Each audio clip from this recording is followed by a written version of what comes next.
I woke up out that coma 2001, about the same time Dre dropped 2001.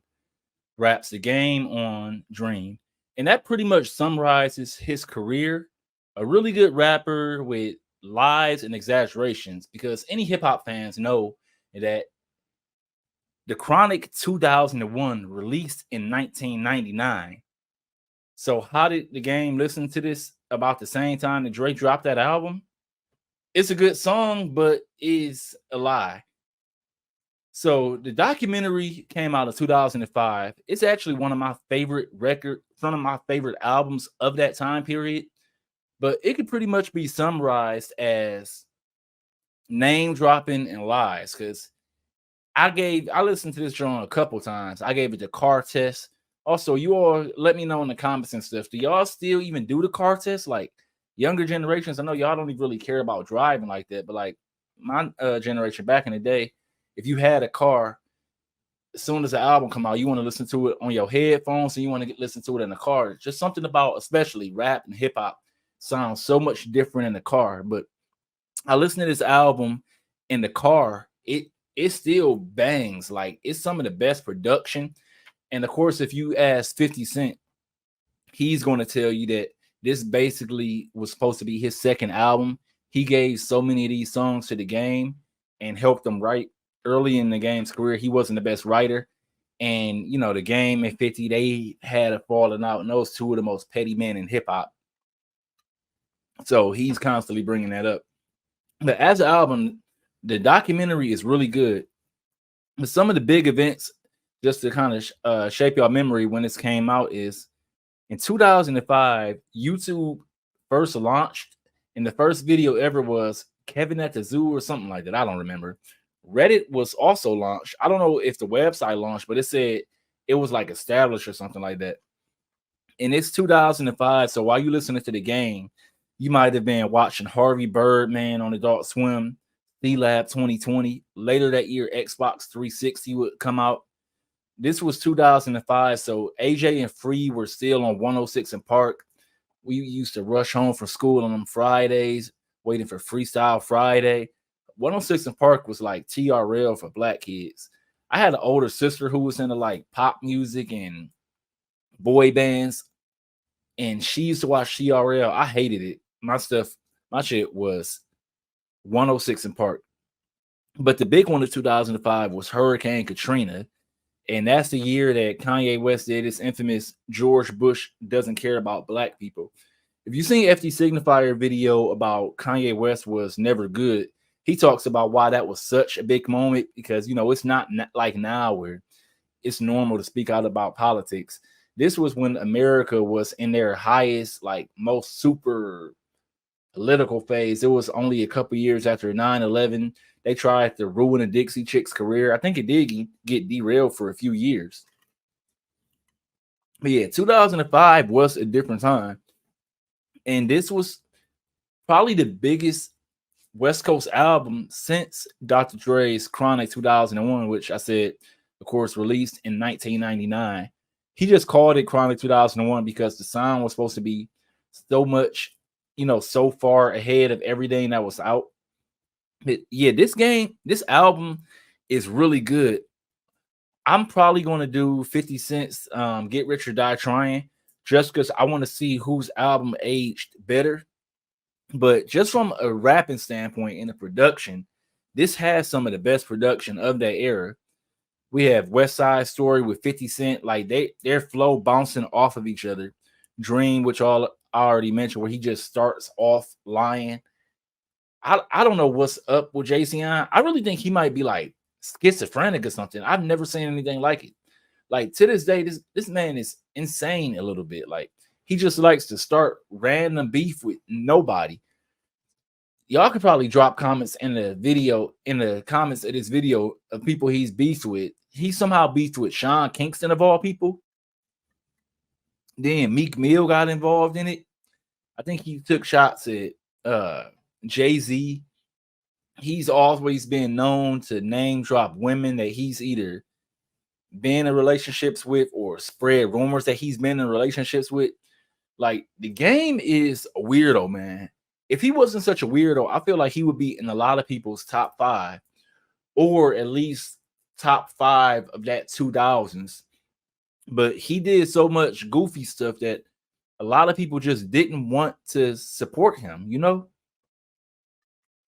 But man, this album has so many bangers.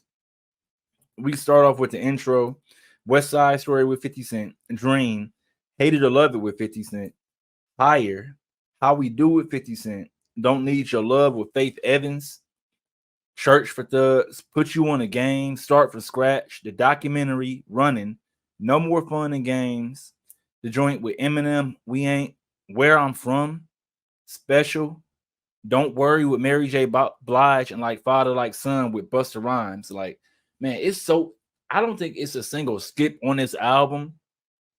And I'm gonna give my official score before we go into we doing a pitchfork score today. Earlier, I did say before the recording, I usually do two. I've been doing pitchfork and Rolling Stone. Something happened that it wasn't archived properly. If you go on a link, it's a dead link, so you can't pull up Rolling Stone's review of it.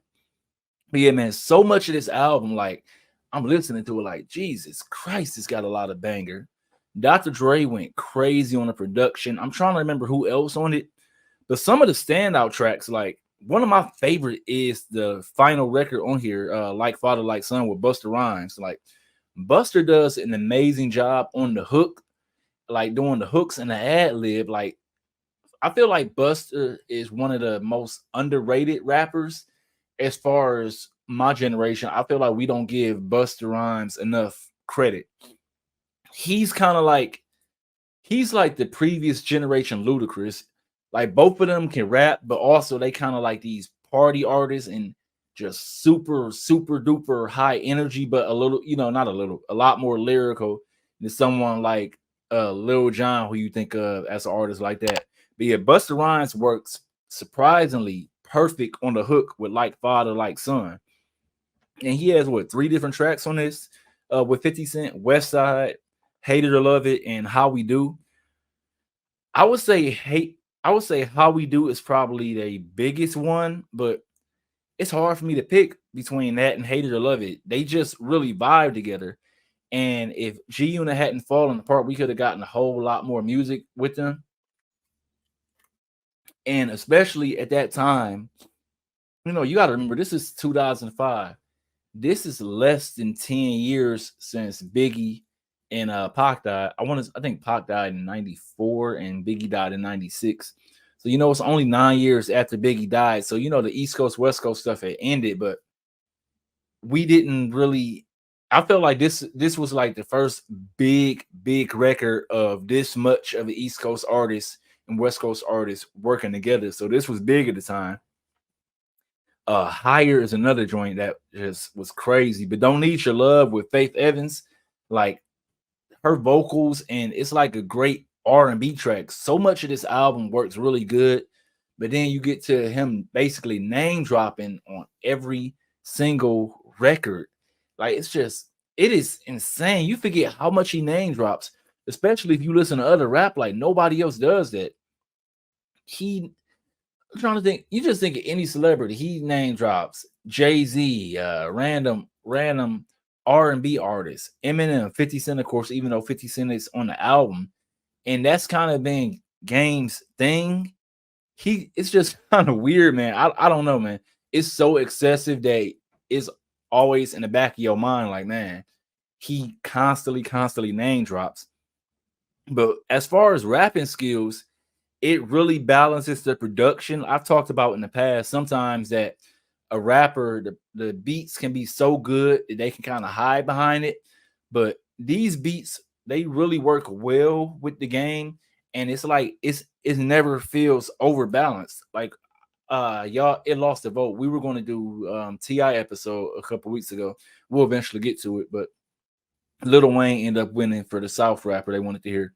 But I was listening to a TI album, and like some of his tracks, like one, it'd be like a clear hit, like club banger. Then another one, the production is just kind of weak. It's like a weak B-side.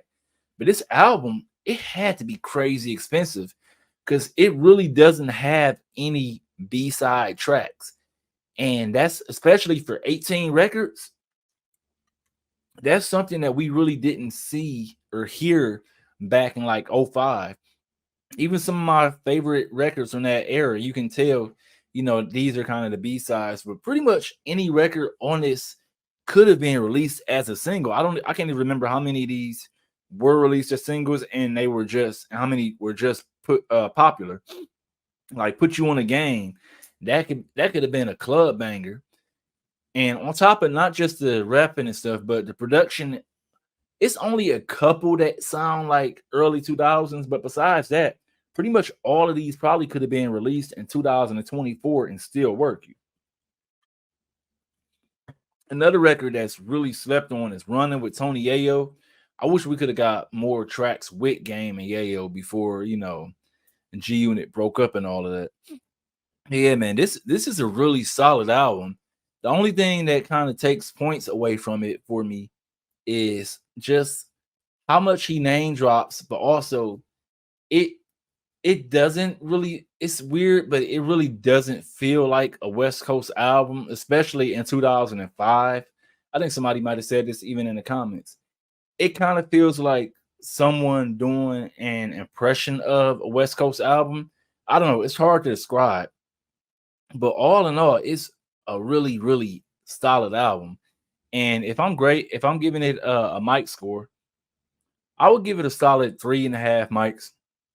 Solid 3.5 mics. But yeah, let me know what y'all think in the comments once I release this on the podcast page and also in the live stream. If you didn't know, if you're listening to the podcast version of this, also live stream these episodes that are up for about 12 hours after before I edit them.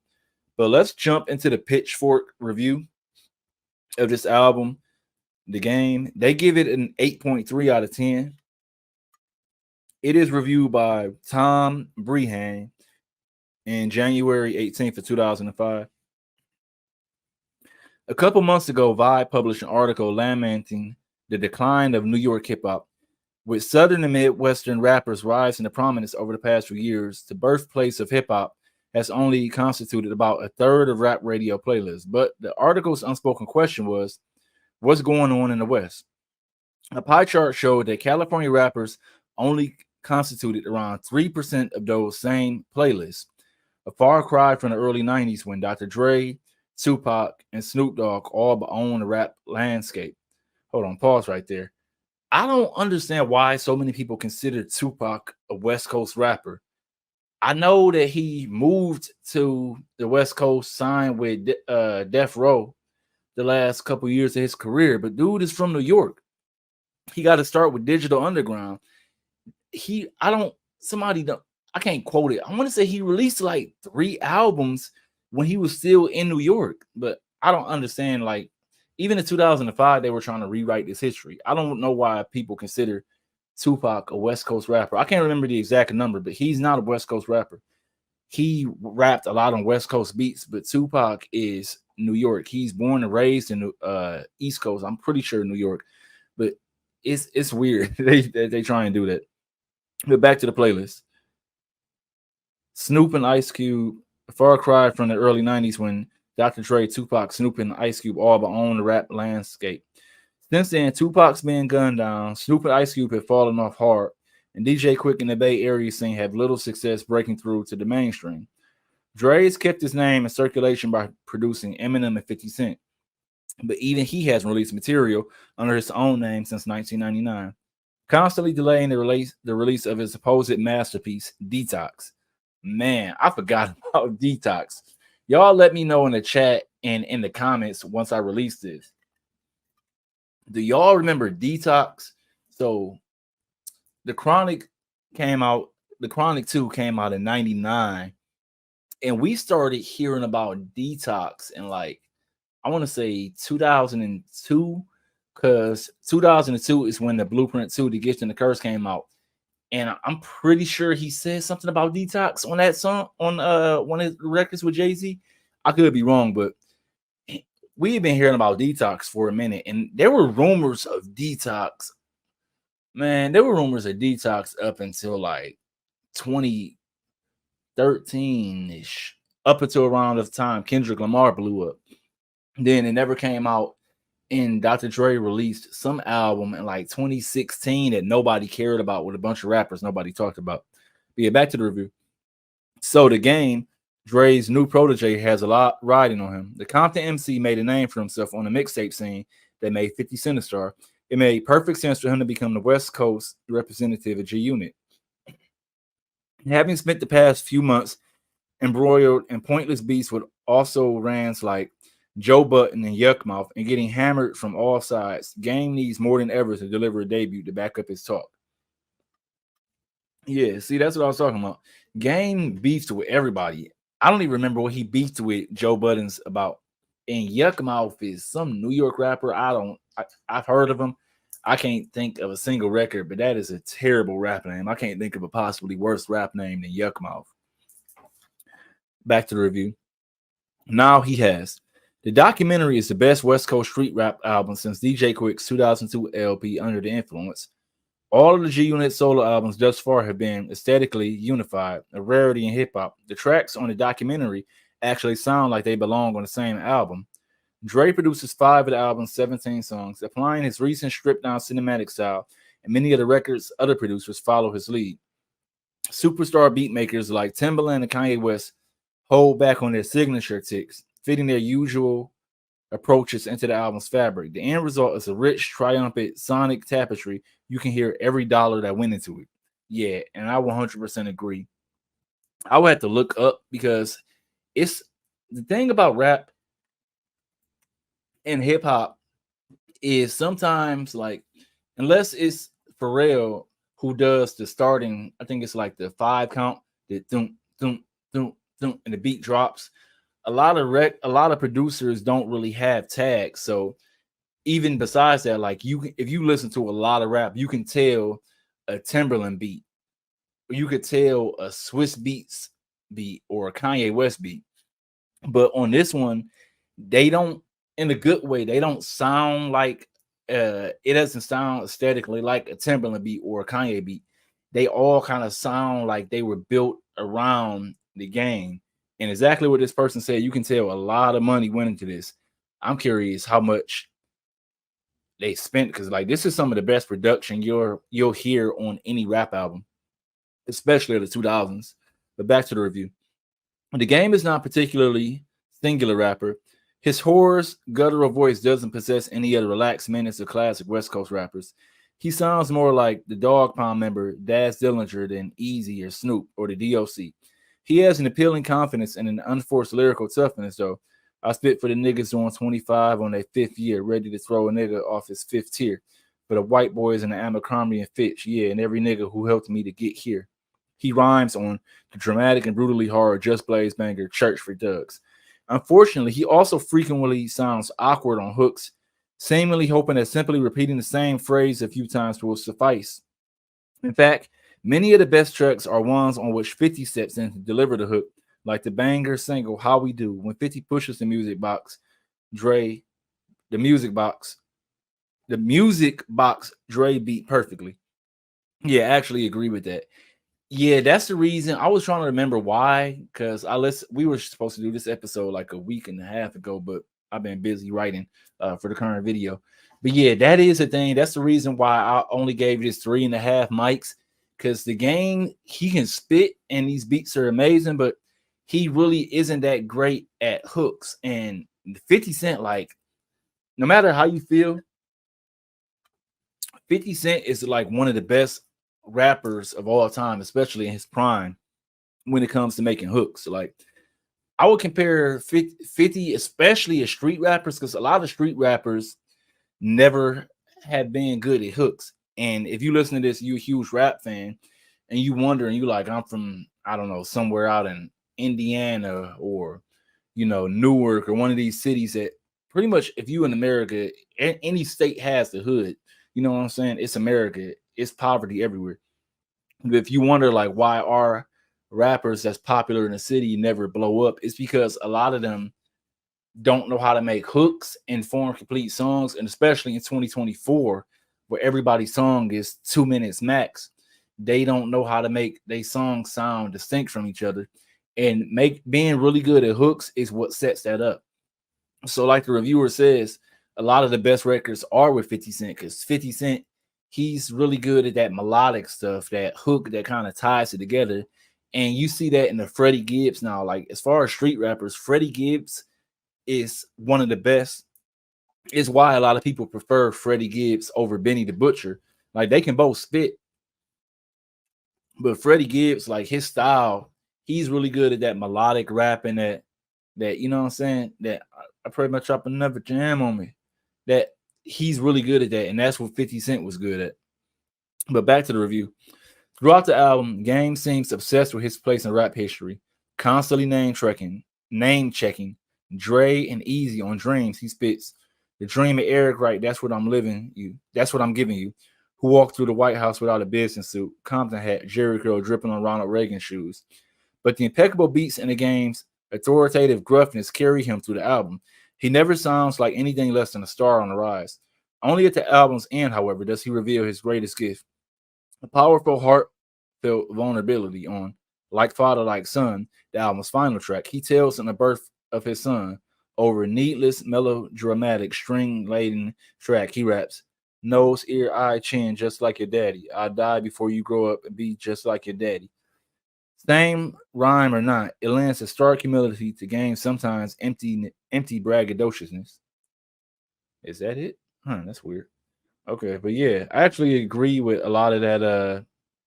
I agree with a lot of that review. Game isn't the best at make. That's what I'll put it as. Game isn't the best at making songs, but he's a really strong rapper, and it's a difference. It's a huge difference. It's like when we talk about It's like when we talk about lyrical miracle rappers. I know a lot of y'all probably watch FD video. FD and me, Bill, when we talk about in our different videos, you know what I'm saying, with rapping isn't just rhyming, it's about putting it together. And it's a lot of lyrical miracle dudes that they never gonna be, you know what I'm saying, they're never gonna blow. I'm working on actually I'm editing it. I'm editing my script on the myth of conscious rap, and Lupe Fiasco is one of those. He's basically a lyrical miracle rap. And what we say when we say lyrical miracle is they just saying a whole bunch of words that rhymed. Dude, Rap God, that's the best example of a lyrical miracle rapper or rap song. Like it's like what, 5 minutes of Eminem just dropping bars and double entendres and stuff, but bro, nobody's really listening to Rap God. What, maybe you might work out to that? I don't know. Pour some Monster Energy and get hyped to that, but like nobody's trying to hear. You know what I'm saying? Nobody's trying to hear that. Eminem's best era was his first couple albums where he could spit crazy, but he also, you know what I'm saying, put together a whole song. Stand, that sample flip, that storytelling, or you know what I'm saying, all of his many features. And that goes with a lot of rappers like 50 Cent. Not only was 50 a good rapper and could make club hits, but when you go back to Get Rich or Die Trying, you know, he was the hook master. Find me in the club, bottom full of bug. Got, you know what I'm saying, I got what you need. I ain't making love, so come give me it. You know what I'm saying? 50 Cent could spit them Johns, and it worked. Jay-Z, rappers like that. It's why Nas, as much as people respect Nas as a lyrical artist, Nas second half of his career, yeah, I guess second half of his career, these last couple years when he was doing like, what is it, the King's Disease and other joints like that, he finally got on some good beats and he just switched it. You know what I'm saying? He showed people that he could make records that people were trying to hear. And for real hip hop fans, we kind of have all of these different tiers. And for the Game as an artist, he did get better after his first album as far as hooks, but he never outgrew the name checking, the basically the his weird relationship with black women and like dropping their names in songs, and you know what I'm saying, like pillow talking basically on beats, and just a lot of weirdo behavior. And like I said, which is why the Game isn't in a lot of people's top 10, you know what I'm saying, top 5 or top 10. he just be doing a lot of weirdo stuff. He's hurt his own success. But as a rapper, the game could rap. Documentary 2, I would have to give it a replay, but that came out in like 2015, 2016. That joint, it's long as hell, but it's a whole lot of dope songs on it. But also he kind of flow jack a lot of people too. Like, I don't know, man. The game is a very weird person. And this isn't even a joke. I'm pretty sure like he has some type of undiagnosed bipolar disorder or schizophrenia or something. Cause like he will literally just wake up one day and be mad and think he and be beefing with somebody. And the rapper, like, what the hell is wrong with dude? I just seen him at the club last week. We dapped it up and now he making diss tracks. He needs a lot of attention. During the Drake and Kendrick beef, he made a diss record. Yeah, he made a diss record towards Rick Ross out of the blue. Because you remember before the beef kind of blew up, Rick Ross was involved in it too. I'm pretty sure Rick Ross dips Drake. Either I don't know if he released a full song, but he was kind of trolling him, calling him white boy and soft and all of that. Then the game come out of nowhere, like, dude, how are you even involved in this beef? You don't have nothing to do with it. But yeah, all in all, man, the game, the documentary, it definitely take you back to a place. It feels like 2005 without feeling old. You know what I'm saying? It's so hard to describe. Like some albums, you go back and listen to them, and you're like, man, this sounds like 2005, but I really like it. Like we're going to do a Wale's Attention Deficit. That came out in 2009. Pretty sure, yeah, it came out in 2009. That means it will be over 15 years, so we could do it.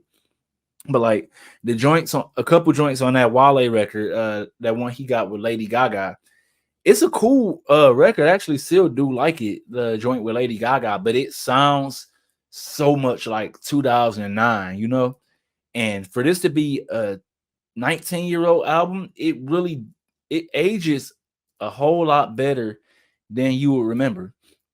Like Lupe Fiasco, we did Lupe Fiasco on the show, Food and Liquor. For one, I feel it's okay. I think I gave that a 3.5 also.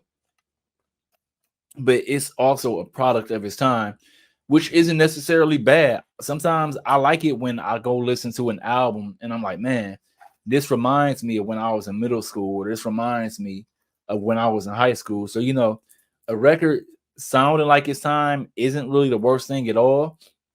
It's just that sometimes a lot of beats and stuff, they age so well, and also the flow. Like Biggie's Ready to Die. It's like one or two tracks on that really sound like 1994, but everything else on that, I just sit in amazement. Like, dude, this guy was so far ahead of his time, man. Like, if you a younger viewer, you never listened to Ready to Die, play Ready to Die from front to back. And it's hard to say that it sounds like it sounds like it could have came out in like 2018, because now rap sounds so much different. We in a really bad state of rap.